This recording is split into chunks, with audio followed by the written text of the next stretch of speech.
Di negara ini, wanita cantik wajib membayar pajak tambahan, dan semakin cantik mereka, semakin tinggi tarif pajaknya. Sebaliknya, wanita dengan penampilan biasa saja, bebas dari pajak. Mona adalah gadis yang luar biasa cantik sejak kecil, sehingga dia selalu mendapat perlakuan istimewa.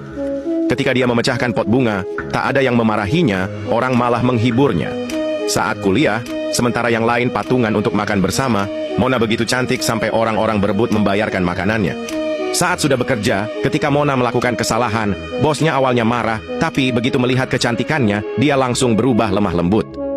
Saat Mona makan bersama rekan kerja, sementara yang lain mendapat pelayanan standar, staf restoran justru memberinya dessert gratis. Bahkan sekedar berjalan di trotoar, orang mengajaknya berfoto. Namun suatu hari, negara mulai memberlakukan pajak kecantikan, dan itu mengubah hidupnya. Keesokan harinya, saat Mona makan siang bersama rekan kerjanya seperti biasa, 3 orang memesan menu yang sama. 2 rekannya masing-masing membayar 100, tapi ketika Mona mau membayar, alarm mesin terus berbunyi. Sistem mendeteksi bahwa dia cantik dan menagih pajak kecantikan sebesar 20%. Mona tidak suka perlakuan tidak adil ini. Bahkan membeli sebotol air pun harganya 20% lebih mahal untuknya, dan 20% gajinya dipotong untuk pajak kecantikan. Marah, Mona bergabung dalam protes menentang pajak kecantikan. Namun, seorang petugas berkata padanya, "Dari semua wanita cantik di sini, hanya kecantikanmu yang memenuhi tarif pajak 20%. Kamu secara resmi diakui negara sebagai wanita cantik tingkat tinggi."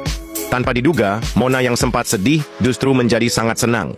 Bagaimanapun, tidak semua orang bisa memenuhi syarat membayar pajak kecantikan. Kecantikannya telah diakui secara nasional, pujian setinggi itu tentu membahagiakan. Mona berhenti menentang pajak kecantikan. Dia bahkan muncul di acara TV sebagai perwakilan wanita cantik, semakin banyak penggemarnya. Ketika eksekutif perusahaan kesulitan menjalin kontrak, Mona cukup menggoyangkan rambutnya, dan klien langsung menandatangani kontrak. Dia membayar pajak tertinggi di perusahaannya, yaitu 20%. Tapi suatu hari, seorang wanita dengan tarif pajak 25% bergabung di perusahaan, langsung mencuri perhatian yang selama ini menjadi milik Mona. Geram, Mona memutuskan melawan. Dia mulai melakukan perawatan kecantikan dan kebugaran intensif. Tak lama, tarif pajak kecantikannya naik ke 30%, merebut kembali posisinya sebagai pembayar pajak tertinggi di perusahaan. Namun konsekuensinya, dia hampir bangkrut.